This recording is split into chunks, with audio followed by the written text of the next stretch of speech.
ঈদের ছুটিতে রাইসা মুন দাদা বাড়ি যাচ্ছে। আসসালামু আলাইকুম। আমাদের গাড়ির টিকিট ছিল 7:30 আর এখন বাজে 7:30। প্রত্যেকবার কাউন্টারে এসে গাড়ির জন্য ওয়েট করতে হয়, আর আমরা এবার যে গাড়িতে উঠেছি সেই গাড়ি একদম টাইম টু টাইম, যে টাইম বলেছিল সেই টাইমে গাড়ি ছাড়লো। আজ তো রাইসা মুনের মহা আনন্দ, ওরা দাদা বাড়ি যাচ্ছে। কাউন্টারে অবশ্যই ভিড় ছিল। আজ যেহেতু সকাল সকাল গাড়িতে উঠেছি, সকালে ঘুমটাও মার গেল। এই জন্য গাড়িতে ওঠার সাথে সাথে তিনজনেরই ঘুম চলে এসেছে, আর ঘুম থেকে উঠেই দেখি আমরা ফেরিতে উঠে পড়েছি। আর একভাবে বসে থাকার কারণে ভালো লাগছে না। রাইসা মুনকে নিয়ে একটু বাইরে বের হলাম। ফেরির চারিপাশে রাইসা মুন একটু ঘোরাফেরা করছে। ছুটিতে বাড়িতে যাচ্ছি, কোথাও কোনো জ্যাম পাইনি। এত তাড়াতাড়ি যে বাড়িতে চলে আসবো এটাও বুঝতে পারিনি। 7:30 গাড়িতে উঠেছি, বাড়িতে আসতে আসতে 12:30 বেজে গেছে। আলহামদুলিল্লাহ, আজ আমরা সহি সালামতে বাড়িতে ঠিক টাইম মতন পৌঁছে গেছি। আসলে এত সকালে কোনো সময় জার্নি করিনি, এই প্রথমবার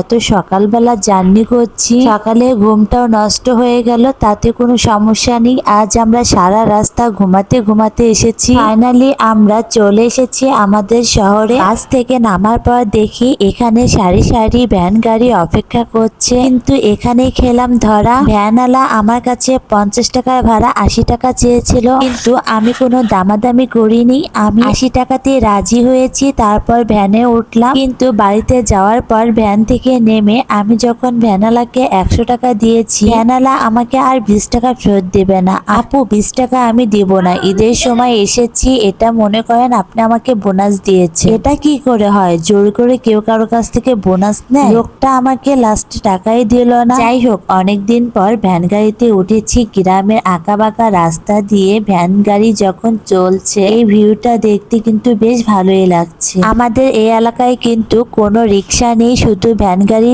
চলে। যাই হোক, অনেকক্ষণ ভকভক করে ফেললাম। আজ এই পর্যন্তই। আল্লাহ হাফেজ।